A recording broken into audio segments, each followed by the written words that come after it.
Welcome to the In-Betwixt and In-Between. This is Leadership Limbo, a podcast aimed at helping middle managers and their supervisors embrace the discomfort and power of leading themselves and others in the midst of it all.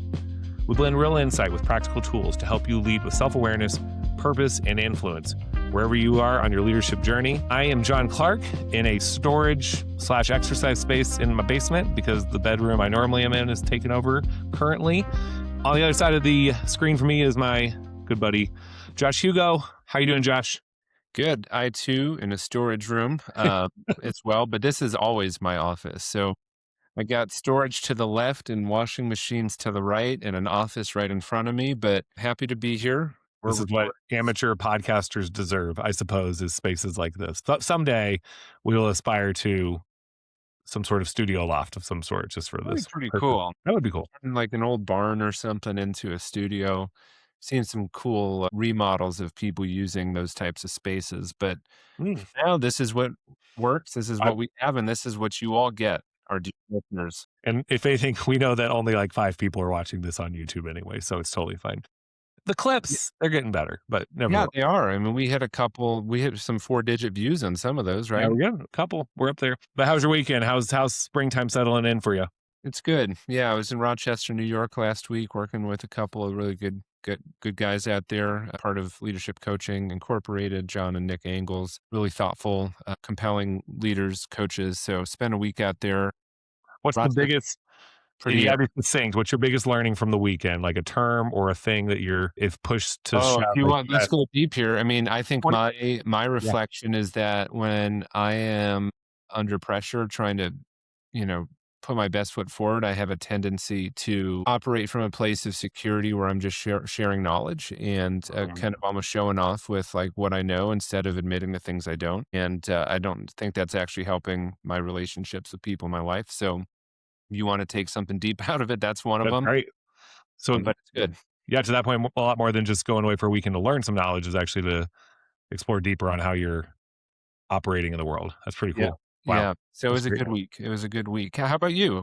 You had some big things in the family this weekend. If you're a daughter, big celebration. We're Catholic, and she got first communion and confirmation this weekend. Denver does that a little differently than a lot of places, but full member of the church. Great. I'm big into ritual personally in any way that you can build it for yourself, whether it's through a faith life or just symbolic ways that you as a family do things. I think there's something that marks, and it was certainly meaningful for her. And we had a lot of family come out for that. And, I think just to have these rites of passage of sorts that occur in life, it always just reminds you of how meaningful that is for the person involved and how it marks something in their life. And I think as a 9, almost 10-year-old, she really followed that, and I think she even, when we got done with her service on Sunday, she wanted to lead the family in prayer during our little barbecue that she asked to do on her own. And I don't know, it was all really cool. It reminds you the importance of whether you're on teams or with your family or raising kids, of just ensuring that you're thinking about milestones and making a big deal out of them, for the person involved. So it was good. It was great. And happy to settle. Yeah, thanks, man. So anyway, well, awesome. So hopefully you all are having a great spring, diving in with some good weather and maybe some rain if it's coming here. We're getting some like snow rain this week, hopefully. Yeah, please, we need it. You need it. But anyway, just want to remind folks to subscribe and share the podcast, download it wherever you get your podcasts. We say this a lot, but just really sharing it's the big thing. We want people to find it useful, even if it's just you're a regular listener and you just want to share one episode with a person that you think it might help to think through a concept, or they're working on something as a leader. Please share it and communicate with us on things you're taking away from it or ideas that we can share of yours. We want to make sure we're doing that. And lastly, if you have a chance to leave a review, hopefully a 5-star rating, that really does help with circulation of the podcast everywhere. Even if you go on YouTube and hit on some links or click on some shorts that we have there to pass those on to others, that'd be great. So, but with that, I'm really excited for today's episode, Josh. I think we've been toying with this a bit, and I'm just going to do a slight intro on this today. And I think Josh is going to do a lot of the heavy lifting as a person who's, been putting some thought together on a piece he's going to write with this. But I think Josh and I, just as the two of us talking about it, have, often we think a lot about what are the words or phrases or terms that we hear in leadership or we hear in kind of corporate speak or leadership speak that we feel like once they're kind of out there lose their meaning or they shift or we don't like that term. There's all sorts of things. So you might see us do a bit more of that. But today's episode is on this term psychological safety. And we have picked this term because we have seen the importance of this term from the time that this really came into the common vernacular on around teams and so on. I don't know, Josh, probably been 5 or 6 or 7 years that this term has really been around. I believe it seems like Yeah. At probably least longer. Portland's where we're using it, at least Yeah. that one. Yeah. And so, and we'll talk about this quite a bit, but there is an importance to the term psychological safety and what it means. The problem is that from the way Josh and I see it, is the way it's been misused and watered down. Because like a lot of things that become more public or more people are using them or we define them as ideal ways of working, well, people pick up that term, they interpret it for how they think it should look, and then they apply it kind of haphazardly without really thinking through what it means. And so we really just want to have a conversation on what this term means and the terms underneath of it. And why, if you're not thinking about them the right way, there's a good chance you're misusing them. And your team is, Yeah. and others are, and frankly, there are others that might use it to sabotage you or others. And I'm not sitting here saying many of your teammates or people that you manage are going to sabotage you all the time, but it can happen where they take a term and they take advantage of it to support their aims or their needs over the cost, like over the benefits of the team or you as a leader, frankly. And so we don't want people to weaponize it and we don't want you to misuse it. And so we're going to talk a conversation about psychological safety. And the first thing we're going to talk about within that is the term safety and how it's used and what it should have meant in this context Yeah. and what it does mean. So I'm going to turn it to Josh to dive a little bit on just the idea of safety. Yeah. No, I think it's a great intro. And I think my reaction to the concept is one of curiosity because on one hand, I observe all of the metrics that are kind of material, if you will. Violent crime is down 50% since the 90s in this country. Traffic deaths down 30% per capita since the 90s. Workplace injuries down anywhere, depending how you're measuring it, 35 to 70%. Workplace deaths significantly down in the last 30 years. Infant mortality down a quarter, 25% since the 90s, and almost 100% since 100 years ago. So, by all measurable statistics, or not all, but many measurable statistics, the idea of saying we don't feel safe from a historical perspective in terms of what we're measuring safety as is hard to kind of sync up with because the statistics, the actual measurables of what is happening would say that we're actually safer than we have been ever before in history. And at the same time, people identify engagement in the workplace at some of the lowest levels ever. A lot of the reasons of not feeling safe, respected, heard, valued. 1 in 5 people in the workplace are actively disengaged, which means like they're vocalizing this, if not outright, like not doing things they're supposed to do. A lot of the reasons attributed to this is again how they feel connected to a culture. People are feeling unheard, disrespected, unable to speak up in their work. And so this idea of unsafe, like I don't feel safe, we need psychological safety. It's really just begged the question of like, what are we actually talking about? Like, what do we mean? Like, what's the point? Like, what are we getting at here when it comes to safety? And I think it's spurred some interesting questions that we're thinking through together around this idea of psychological safety. And I think we're going to dive into that in a minute, better defining it. Yeah. Because as we do define it, I believe it's actually a really important concept, but we're not using it the way it's intended. And I think this hyperfixation on safety is actually a lot of signaling towards some immature and unhealthy practices that are showing up in our workplaces and frankly in a lot of spaces outside of work. So John, what are your reactions to safety when we're just talking about it in this context? Yeah, I got a couple tangents that built off of this, and I think we both kind of knew this might happen with this topic because Yeah. we talked for a while beforehand to make sure we were kind of like, where are we going with this? But it's interesting. And look, I think you and I both have to say this. Like the idea of safety for two white males, I think is an important thing for us to name. Right. Of like, we may not be able to empathize, as we've talked a lot about the idea of empathy on this, around how others feel challenged by safety in ways that we might not have to just because of our status in the world. So Right. that's our disclaimer. That is totally true. I do not, and I think, but this is also where becoming over accommodating for folks based on these things can be a problem too, because I do not think it's going to take away from how we also believe, like, it sometimes takes away from how people are standing in principles and all, and willing to like engage with each other, and instead of us kind of like going into our corners, right? Mhm. And saying, well, it's better for to avoid these discussions, and we're going to talk about risk to avoid this risk, in the hopes of harmony or whatever it might be, Right. or even just like sitting, or just to not engage so I can ignore you and not interact with you and get back into my own like ideological corner. And so anyway, to that point, I was thinking about a couple of things I think fit in with this bigger idea of safety before we go into psychological safety. Friedman in the book Failure of Nerves talks about, uh, at some level we have lost about like a lot of our sense of adventure that you would have found in the time of like people circumnavigating the world looking for new places to discover. Again, you can talk to me about how this is very like Eurocentric in terms of like Magellan and all these folks that were exploring. But that brought me to the idea of the fact that Artemis 2 recently, we just went back to the moon, Mhm. and for a while there, it was like to the moon and keep going, but we got so worried about safety, whether it was how much money we're spending and what's the point of this, to people dying on their trips there. And look, I'm not signed up to be a astronaut, so I'm not sacrificing myself. But for those that want to, we pulled back on that sort of adventure for a while in that age of Mhm. discovery. Jonathan Haidt talks about this all the time in his work around the anxious generation. It's not just about cell phones. It's about us overwatching our kids. It's about not letting them Right. move about freely in the world, being outside without like complete supervision all the time. And the Mhm. truth is, it's safer. Kids aren't just dying all the time because you let them ride to the park. You know, they aren't No. like, it's not, it's no less safe than it ever was. It's probably safer. But mentally, Statistically, it we is. are mentally and psychologically, and what we hear all around us of all the bad things that can happen, we feel less safe, and we feel less safe for our kids. Right. So I these are things that are tough because nobody wants their kid to get hurt because they let them do something.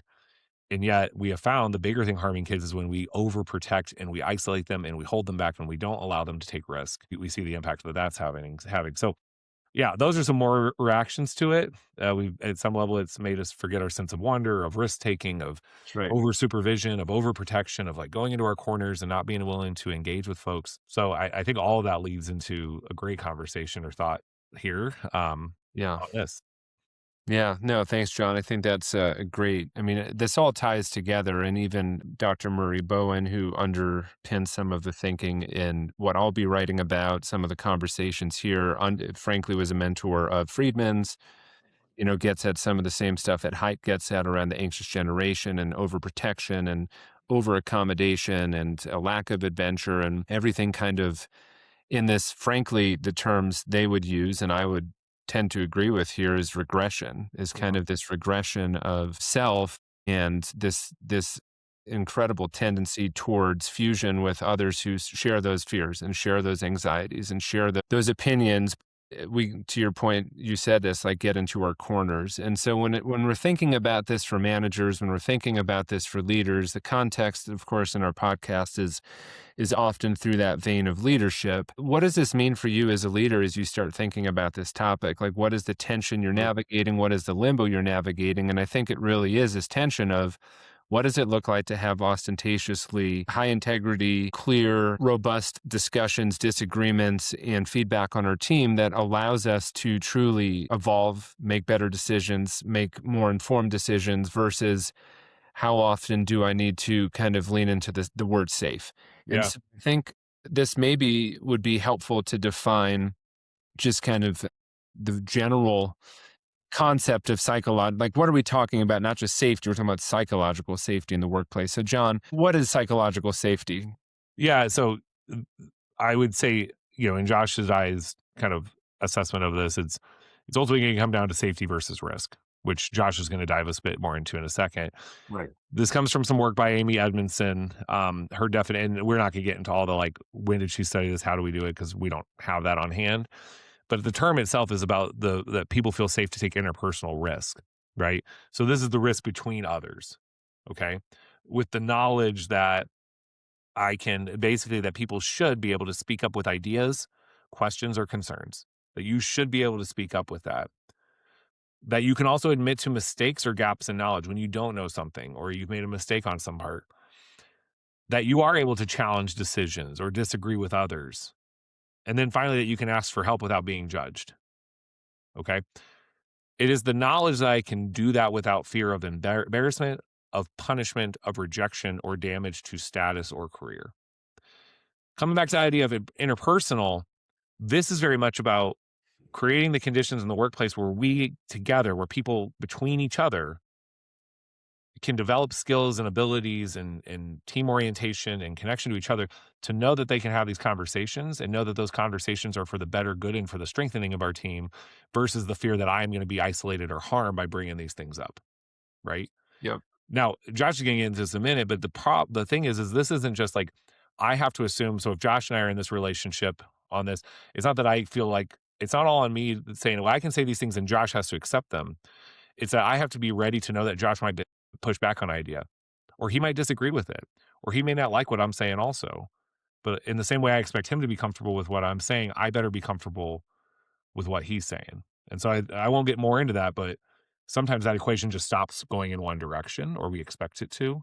And Mhm. that's where the problem, as I see it, comes up. So, Josh, you're going to get us a little bit into the risk and safety Yeah. contradiction here a little Well, bit. when I was exploring the term, and to be very transparent, I'm not an expert on Amy Edmondson's extensive research, and we'll Yeah. look to bring more of the nuance in. And in fact, I love the concept of that is 100%. If your organizations have people who can take interpersonal risks, then you're going to have a more healthy, robust culture. You're going to Yeah. have people who can navigate relational dynamics effectively, do the hard work, the discomfort of engaging when you disagree with somebody, and take a risk. Now, here's my issue with both the term itself as well as how it's applied. I don't know how to square the fact that this is the idea of people feel safe to take risks, because to me those two words are conflicting concepts, right? Like, Mm, if you're taking a risk, can you actually be safe? Right? Can you actually be safe? Now, I think what we're getting at there is like safe means that you don't get fired for taking a risk because it's accepted. The You don't get punished. You don't get sent to HR for asking a challenging question, assuming that it doesn't violate any laws, right? I think in that level, safety means that you can take risks without retribution, without punishment, without losing your job. Again, assuming that you're following, legal guidelines. But what yeah. it is not saying is that you should feel comfortable doing that.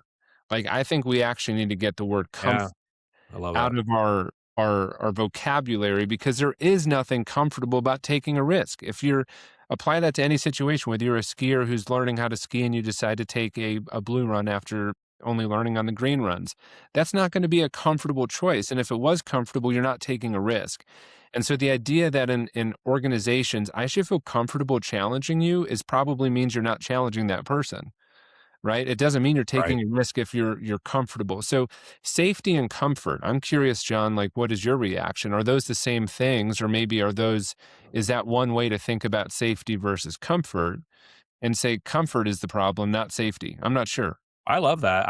Yeah, no, you talking about that there made me really bend the idea here too that uh, the risk itself should not feel safe, but you should feel pretty confident that on the other side of that, once I've applied the risk, that I'm going to be okay. That others are either going to be there to like give me feedback on that, or to challenge me, or accept what I say. That's fine too. But yeah, you have to condition yourself. I love that because I think that's a part of building team dynamics. Is how do we condition each other to sit with the discomfort of the risk we're taking, assuming we've thought it through and it's not truly harmful. You know what I mean? And that's another thing is like, well, yeah, you can't take a risk that like if you do something really terrible and awful and you say, well, I just wanted to do it, you could get in trouble. But for the most part, what we're talking about here is I've worked with my team to understand what's right here. But it's not that the risk itself feels safe. It's that on the other side of that, when I speak a truth or when I speak to the right thing, I know it's going to be received in such a way that is maybe going to feel uncomfortable, but I'm not gonna feel like I'm gonna be punished for that viewpoint when somebody Right. disagrees or I bring up a point. Right. So yeah, Which 100%. begs the question around, like, what is punishment? What does that Yeah, actually mean? And for a lot of us, punishment is discomfort. Punishment is disharmony. Punishment is having somebody challenge me. Punishment is not saying, like, not that my truth is accepted by everyone else. Like, that's a punishment. But the thing is, like, there's the way that I see it, there's the way that you see it, and there's the way that it is, right? Those yeah, aren't all the same things. And so when you think about, oh, what's the consequence of me speaking to my own self kind of realization here, what is, or my own self kind of experience of this, yeah, those things might happen. You might have somebody who disagrees with you. You might have somebody who says, I disagree from my vantage point, that what you're seeing is what I'm seeing. But those types of things are part of a healthy dynamic. And I do think that a lot of the observation in my experience as a leader, and in talking with other leaders and working in organizations or working with other leaders, is the best intentions of psychological safety are falling short, because we start to move into this place of inviting the first half of it, which is inviting for somebody to speak up for what they see yeah, their experience to be. But then other people who might disagree with that tend to kind of say, for the psychological safety here mean that this person was allowed to share their truth, and perhaps they're speaking from a position of, perhaps a different socioeconomic background, or from a different racial experience, or a different identity experience, or a different ability experience. Does psychological safety mean that if I'm not seeing it the same way, but because they're speaking from their own truth, that I just need to bite my tongue and say, I appreciate what you've said, and even though I might have concerns or disagreements with how that applies to our workplace, I don't say that. I don't bring out my own kind of response to that. I think more often than not, I see that's what happens. And what it ends up yeah. creating is just like this catalyst towards everyone getting into their own corners, as opposed to kind of coming into the middle, and kind of going through the difficult and uncomfortable work of disagreement. Yeah, I mean, I think we can take that into the what this becomes, right? Which is, so you put this great thing here. When we over index on safety ultimately, or comfort. I actually think comfort is a good one. We're over Yeah. indexing on comfort. We're confusing safety for safety for comfort is what we're Mhm. doing. And then we under index on risk. In the knowledge that if this is actually a risk, it's going to feel uncomfortable. Like, that's the point. Now we can work as a team to know, like, to feel so certain that it's not going to be a problem, that we know that the risk is worth it. So we start under indexing on risk, and then what happens is this idea of we emotionally accommodate for others, or we expect people. This is what a lot of folks do, to emotionally accommodate for us. Hmm. Say more about that last point. The part about emotionally accommodating for us. Yeah. What does that Well, mean? again, if I ultimately think that me speaking up is also my right not to feel uncomfortable, then I'm expecting people to respond to me in a way that doesn't feel tough. Either they're agreeing with me, or they're saying nothing. They're certainly not challenging me, right? And we create in our head where that feels better and right. And you have Yeah. to be able to accept what I say without disagreeing with it. And if you do, then I become upset. Yeah. Right. And I know that for, like, as we're sitting here just talking about it in no context, everybody's probably sitting there being like, well, that's wrong. Everyone should be able to have conflict and healthy and disagree and have debates. It is not that common. Like, it just isn't. And either what happens is, you either emotionally accommodate, and this goes back to, oh geez, Josh, what's under functioning or over functioning? Right. Either I, as the person who shared the information, I share it in such a way of like, how dare you disagree with me on this thing? If you disagree, you're bad. And then on the other side, there might be under functioning, which is, whoa, I better just like kind of let this person be your chill, or I'm not gonna like debate this. Or You know, a lot we of might times, even get to a place we either just like we don't debate them, or we don't disagree with them, or we don't tell them our point of view. Or it can get to a point where it's like, I'm gonna overreact to this. Like, we don't have this space where we're actually talking at each other. We're talking apart from each other. So I don't know. Take it from there, Josh. yeah, I would say, yeah, talking with each other, it's maybe more about talking at each other, or not talking to each other at all. Yeah.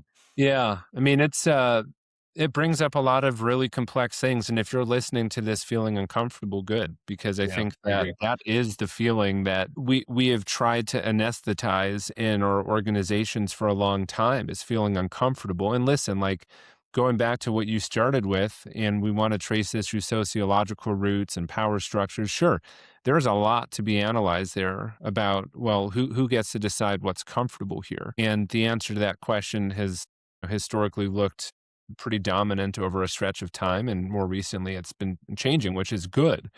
And at the same time, I think that everyone in an organization needs to be in a place to speak to their own experience of what's happening, again with the recognition that it might be uncomfortable. But when we don't do that, when we don't bring up the things from our own position, our own self reveal, like the story I'm telling myself is you're sharing this, is that I can tell you're really passionate about it, and I'm really scared to say that I disagree, but it's important for me to say that I disagree. How powerful would that be if organizations had people speaking like that more consistently? Or if a leader says, wow, I'm taking in your story here as something really important to you. And I'm also taking in this sensation that I'm getting that you don't want to hear anyone say that they might not agree with what you said. And I can't sit on that story without bringing that out to the group, that I'm worried about that. Like, people don't talk like that consistently because it's difficult, it's uncomfortable, and it's quote unquote safe. But it's not safe because it's not psychological safety, which requires risk. And I think that it's one way to look at it is not just through a lens of like your own personal choices, but it's like a lot of this ties to systems thinking. And humans in an emotional system, in a workplace is an emotional system, generally have a desire towards keeping this homeostasis of comfort, right? Of like, well, Yeah. it's just easier to wait. Maybe they won't say that next week and then it will just be okay. Or maybe it's easier for me to talk to my friend about this situation than to bring up that concern with that person. We do this stuff all the time. And it's not creating psychologically safe environments. It's actually creating psychologically unsafe environments. It's creating environments where we're actually just becoming so accommodating. It's kind of loosening the integrity of our companies and our organizations to a point in which that's why we're seeing 31% engagement in this country. That's why we're seeing managers getting burned out. That's why we're seeing people not feel safe. Like, wouldn't you think that with this push towards safety and psychological safety, we'd be seeing higher Yeah. number of Yeah. engagement in our workplaces, yet it's working in opposition? Yeah, well, I mean, it becomes comfort that is ultimately creating places where people can underperform and not be held accountable to that, frankly. And then others that are high performing get upset, and then it's just like this bad cycle for everyone. And so, I mean, I think to give some language, some simpler language to what you're talking about, emotional systems where we're emotionally accommodating for others and we're trying to match their emotions. I mean, what does this look like? This is, as we put here in our notes, this is agreement. We default to agreement over challenge, right? Agreement over challenge. Yeah, great. Yeah, I agree with what you said, John. That's great. Yeah, yeah. I was like, Right. Yeah, but yeah, like that's an yeah, that's example, perfect. right? Like, oh, I so quickly want to jump to, Yep, yeah, totally. How yep, often do we quickly just jump to, oh yeah, yeah, yeah, yeah. sure. Like, watch Yeah, your next Zoom meeting. See how many people nod heads out of a 10-person mhm, team. You might have 7 out of 10 do it, and so, oh, agreement. Do you really agree with me? Maybe not, but yeah. we're acculturated to agree right now. Yeah, and then harmony over honesty. Like, what can I do just to get everyone saying just enough that it's out there, but not too much that we aren't vibing together, Yeah, are you we know? aligned here? Give me a thumbs up if we feel aligned. Rate your Great. alignment Okay, 1 to cool. Cool. Yeah, who's Yeah, gonna say 2? Who's gonna say we do have people who do, and it's great. There are organizations that do this well, but, you know, there's a lot of organizations that don't actually lean into figuring out if you're aligned, right? That's harmony. It's artificial harmony. That's Lencioni's 5 dysfunctions of a team. yeah. It's one of the core And then the big one, I mean, just to state it again, I think this is an incredible point that Josh has made is comfort over growth.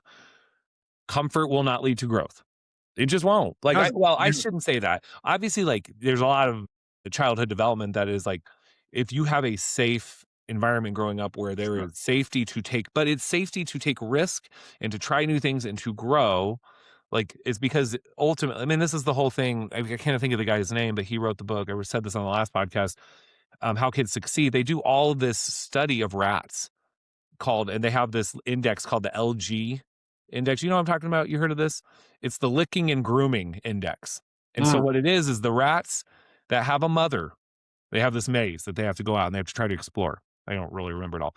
But the more that the rat can go further and further from its place, the rats that are most likely to go further and further away and take bigger risk are the ones that know when they return to their mother, they're going to get licked and groomed. Like they're going to be taken care of. So obviously there's something about the safety and knowledge that there are going to be people there to watch out for me and help me out. Right. But through that, you have to take more risk. If I'm not actually watching out for you and I'm not caring for you and just accommodating you and like, okay, sure, whatever. I just don't want to argue with you. That's not caring for. That's not helping you when you Yeah. make the risk. And so the idea of like that's where you have to be really careful of what we say about comfort versus the knowledge that on the other side of that, you won't be hurt.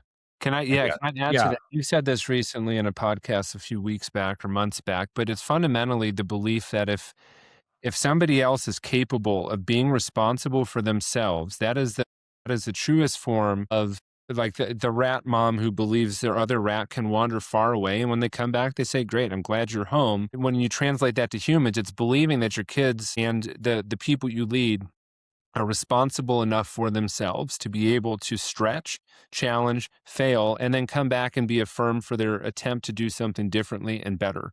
And that takes the problem doesn't lie within the child who's leaving home. The problem that gets in the way of that is you, is me, is the leader who says, I don't actually believe you can do this. And so for me to actually have enough faith that you can stretch yourself requires this unending level of belief that I'm actually responsible for what you do, and I don't believe you can actually do it. And if you don't actually, as I'm saying this, and I can tell you right now, all of the stuff that we're going through, like I can go down this list, and if you've worked with me in the past, you might be saying, Josh, you're so oblivious. What are you talking about telling people about this? I have failed in all of these You're like, things. I know. I did this. I continue to fail in all of these things. So a lot of this Yeah. is Uh-huh. coming from a deep place of, Yeah. gosh, this is advice that I'm working on actively with myself as I do it. And as Yeah. I think about, am I providing opportunities to stretch and grow for others around me? The reason I do or don't do that comes down to the fundamental belief, do I believe they're capable or do I believe that they're not? And when you don't believe people are capable around you, you're going to lean to being empathetic. And when you do believe people are capable around you, you can lean on challenge. And which one of those is actually going to cause somebody to grow more significantly and more profoundly? It's more likely to be the latter of those. Well, and I want to challenge one word you use there. We're going to lean either on empathetic or challenge. It's not empathetic. You're leaning on pity, is what you're Pity. leaning on. To That's a go good back way to to what we put it. Yeah. said, like not to because empathy. If you can truly be empathetic in a situation, like honestly can be, then that's great. Hmm. Most of the time, it's sympathy. Pity is bad. Like when we're pitying you because I don't think you can handle this, so I'm going to either whatever you're doing, over functioning or under functioning to support that person to accommodate for them emotionally, right? So Right. Um, yeah, and how does this show up? I mean, back to the idea of managers, it can be as big as, oh, there's this big project and we need ideas, and I'm allowing people around me to share their ideas of how to approach this project. But folks, it's also the thing where it's like, I'm not willing to challenge somebody who's overused their PTO because they might be sad that I didn't give them this day off that they want to go do this thing. And it's hard. Like, I don't want to sit here and get into HR matters and how your organization handles PTO. But man, the number of times that I got myself in my head about, oh, well, maybe it's just on me and there's not enough PTO for this person. And oh, they've had all these extenuating circumstances for why they've used it. But then I wasn't standing in my principles about like, what does this mean for others on my team and for the organization and even for this place I'm running when I'm not being principled enough in how I apply this, right? So I'm not even sitting here saying like if you gave someone an extra PTO day, that's bad. I'm just saying, did you do it out of a place of principle or out of a place of just accommodating, right? Yeah. And Super that's the challenge. practical example. The bigger thing for me and Josh isn't sitting here to say, hey, like go be assholes to people and tell them how you feel and base everything on your opinion. It's not that. It's much more about being okay with the idea that sometimes I think we corrected in a way that we did not that leaders were being taught, especially in psychological safety terms, that what this term was about was not standing in principles for what we believed, but it was about accommodating for others so that don't feel uncomfortable. Right.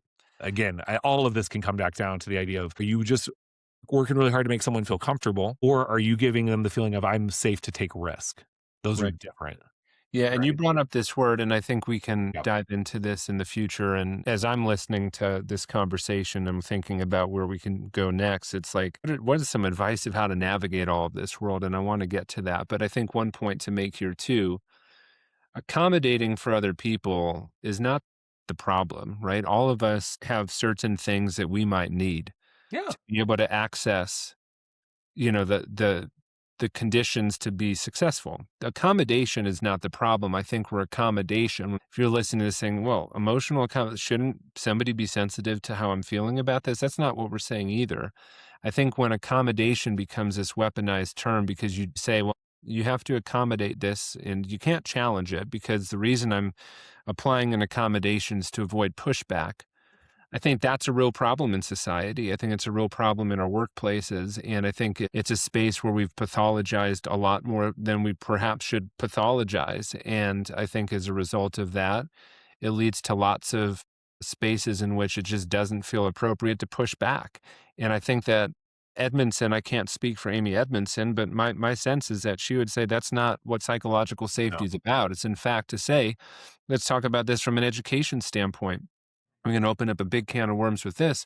But when you talk about, there's a ton of research on the over-identification of students in special education in the last couple of years, especially from affluent, wealthy students who've been highly overrepresented in IEPs. And it's not, I mean, you don't have to read too much between the lines to see what's happening there, but it's the weaponization of identifying somebody as a protected, they're protected. You can't challenge this. You can't challenge that my kid struggles to, read a few extra words a minute.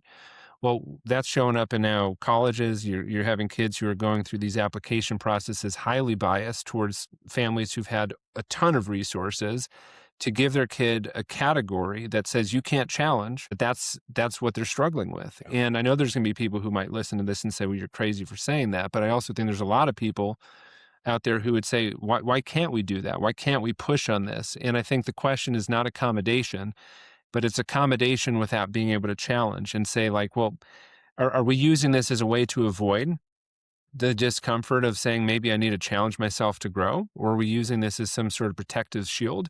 And I think that's the kind of question that leaders and managers have to be navigating. And frankly, the only way through this is for each of us individually to figure out how we can speak for ourselves amidst this, because it's not going to come through more institutional regulations to solve for this. It's going to come through these types of conversations that we're trying to invite people into here. Yeah. Yeah. I mean, that school example is great because and maybe this can be it, and then we'll pick this up next time. But, Yeah. what's happening? We have folks that are caring about this kid. On one hand is the parents, and I can't understand the fact that my kid's struggling. There must be something like this. So school find the reason why and tell me why. And so they're trying to build in whatever I need to get a resource for my kid to say there's something that they're not doing as well as others. So what's the issue? Schools then are like accommodating for themselves because like, oh, we don't want to, we better come up with something and say we're throwing some situation versus the tougher conversation of this kid is different than others. Let's work together as a school and you have that real discussion of like what's the right thing and the right balance to help that kid versus over accommodating for the kid. Or, for a while their schools were under accommodating. It was just like, well, your kid's not good enough, right? And we Right. don't want either of those. But we've swung the pendulum so far. So Yeah. awesome conversation. If you're sitting with like, well, what do I do now? That's the point is not like, and then the next one, I do think we'll look into a little bit more of like what this actually looks like in practice, right, Josh? I mean, I think we'll do a little bit Yeah. more to help folks with that idea of like, okay, ideally, what does psychological safety actually look like? How do you actually develop your teams on this versus just telling them, hey, let's be more psychologically safe? We'll do our best on that. But if you're sitting, I think a little bit with the idea of, oh man, this has made it even harder for me to think about this term and how I'm doing it. I think that's right because I think each of these situations is more of like, am I creating the conditions where people know that they can take risk and feel uncomfortable with that risk, but know on the other side of that, that they're returning to a team and part of a team that cares about them and will challenge them? Or am I only doing this for my own comfort or for the comfort of others? Yeah. Yeah, That's it. totally. Yeah. Yeah, I think that's really kind of the reflection, the homework for today that I'm thinking too is just if this made you uncomfortable, good. Like this is a challenging conversation to have. And I don't personally carry all the answers to it. I don't know if I carry any of them, but I do believe that at this moment in, sure, history, call whatever you want to call it, but where we're at in leadership and management right now, I think it becomes really critical for for you to for us, for each of us to examine the questions that come up when this topic shows up. What's sparking inside of you? Yep. What are you resisting? Like what are you challenging? Explore it. Like I don't know how else to say it. Explore that. So Well, good stuff. John, thanks for jumping in with this one.